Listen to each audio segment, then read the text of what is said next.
बिस्मिल्लाहिर्रहमानिर्रहीम। मेरे अज़ीज़ हमवतनों, अस्सलाम वालेकुम। देखिए जी, पहचानिए कौन साहब आए हैं जी? इरफान। ये इरफान साहब हैं माशाल्लाह, और इनके काम भी बड़े स्पेशल हैं। डाई वाई क्या करते हैं? प्लास्टिक मोल्ड्स बनाते हैं। हाँ माशाल्लाह माशाल्लाह, बहुत अहम रोल है इनका प्लास्टिक मोल्डिंग में। ओके, बहरहाल जी, इनकी ये गाड़ी है और इन्होंने हमसे ये किट लगवाई है। अब ये कुछ टेक्निकल सवालात करना चाह रहे हैं जी। इरफान भाई पूछिए जी। जी जफर भाई, ये मैं पूछा था आपसे कि ये जो गाड़ियां हैं कार्बोरेटर वाली, ये तो ख़त्म होती जा रही हैं और कम अब नई गाड़ियां तो सारी EFI हैं। तो EFI पे हम ये किट जो है किस तरह से लगा सकते हैं, किस तरह इसको ज़्यादा एफिशिएंट कर सकते हैं? अच्छा, ये किसने कहा इरफान भाई कि ये कार्बोरेटर वाली गाड़ियाँ ख़त्म होती जा रही हैं? आपको पता है कि अभी भी पाकिस्तान बनने से पहले की 20 नंबर बस जो क्लिफ्टन जाती है। सही है, वो आपकी बात सही है, लेकिन अब बंदा जो है कोई गाड़ी अगर लेता है तो वो अपने आप को अपग्रेड करता है ना। तो वो कोशिश करता है कि अच्छे मॉडल की गाड़ी ले, नए मॉडल की गाड़ी ले, चाहे यूज़ में भी ले। तो लोगों तो अब ज़्यादा पुरानी हो रही हैं, उनकी बॉडी पार्ट सामान ये वो नहीं मिलता, अब देने में बहुत मसले होते हैं। तो ये पाई में ये एफिशिएंट क्यों नहीं है, वो क्यों नहीं कर सकते इसको? इसलिए कि EFI को अंग्रेज़ों ने पहली, कार मैन्युफैक्चरर ने पहले फ्यूल एफिशिएंट किया हुआ है। उन्होंने एयर फ्यूल रेशो का इतना ज़बरदस्त सिस्टम कंप्यूटर की मदद से किया हुआ है कि एक हिस्सा फ्यूल और 14.7 हिस्से एक्यूरेसी के साथ वो कंज्यूम करता है। तो इससे बर्निंग बहुत बेहतर होती है। ठीक है। अच्छा, मज़ीद उन्होंने क्या किया है कि मुख्तलिफ सेंसर लगाए हैं कंट्रोल करने के लिए।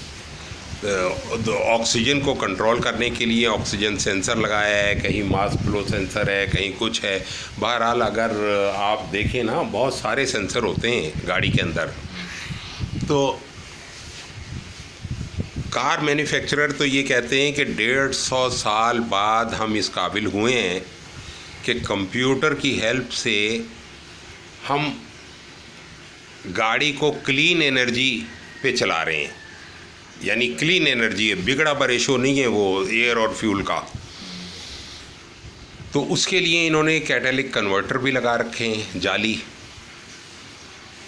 तो इसलिए जब नई गाड़ी होती है, बेहतरीन परफॉर्म कर रही होती है, बहुत अच्छी, लेकिन फिर भी अगर आप देखें ना थ्योरिकली तो ये गाड़ी बहुत अच्छी हो गई, लेकिन अभी भी देखिए कि इंजन जितना फ्यूल सक कर रहा है, EFI गाड़ी भी वो कंप्लीट फ्यूल बर्न आउट नहीं कर पा रही। नहीं, मेरे पता है ये क्वेश्चन करने की वजह क्या है। ये है कि ये जो हम हाइड्रोजन एनर्जी यूज़ कर रहे हैं, ये फ्री एनर्जी है और फ्यूल जो है वो महंगा होता जा रहा है, उसको हम खरीद के इस्तेमाल करते हैं।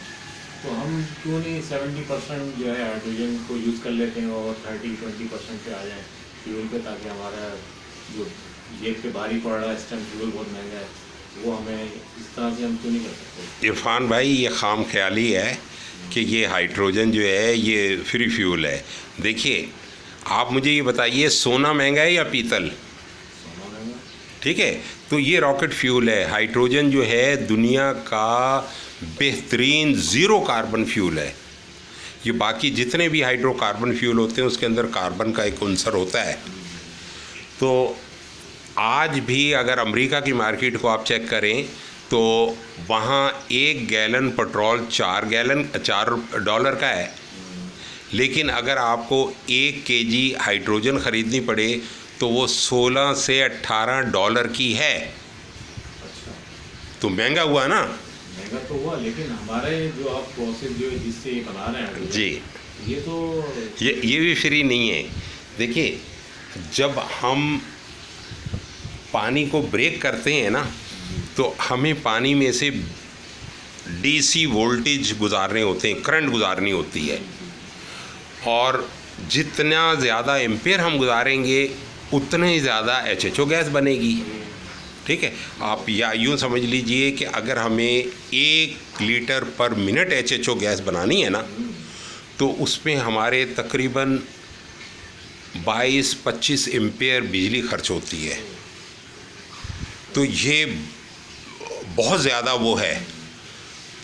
तो 22-25 एम्पेयर को अगर आप 12-13 से ज़रब दे लें तो वाट निकल आते हैं। तो मसला ये है। और अगर खड़ी गाड़ी को हम स्टार्ट करना चाहें ना कि भी हाइड्रोजन पे ही स्टार्ट करें, HHO पे स्टार्ट करें, तो हमें तकरीबन 4.5 से 5 लीटर पर मिनट की प्रोडक्शन चाहिए। तो 1 लीटर के ऊपर अगर 25 एम्पियर खर्च हो रहे हैं तो हिसाब लगाइए 5 पे कितना खर्चा होगा। नहीं, जैसे हम मिक्स फ्यूल चला रहे हैं ना, इसमें तो ये जी अब आए राय रास्त पे। देखिए, ये टेक्नोलॉजी सबसे पहले अमेरिका ने यूज़ की थी दूसरी जंग अज़ीम में। और मकसद क्या था? उसका मकसद ये था कि उसके एयरक्राफ्ट जो थे वो ज़्यादा से ज़्यादा लोड ले जाने की कैपेसिटी में हो जाएं, यानी उसकी ताकत बढ़ जाए। उसके लिए है ये टेक्नोलॉजी। फिर बरतानिया ने और जर्मन और रशियन फ़ौजों ने इस टेक्नोलॉजी को उसी जंग में इस मकसद के लिए यूज़ किया था कि उनके जंगी ट्रक जो हैं दौरान जंग हीट अप ना हो, यानी ताकि उनके ट्रक जो है कूल रनिंग करें।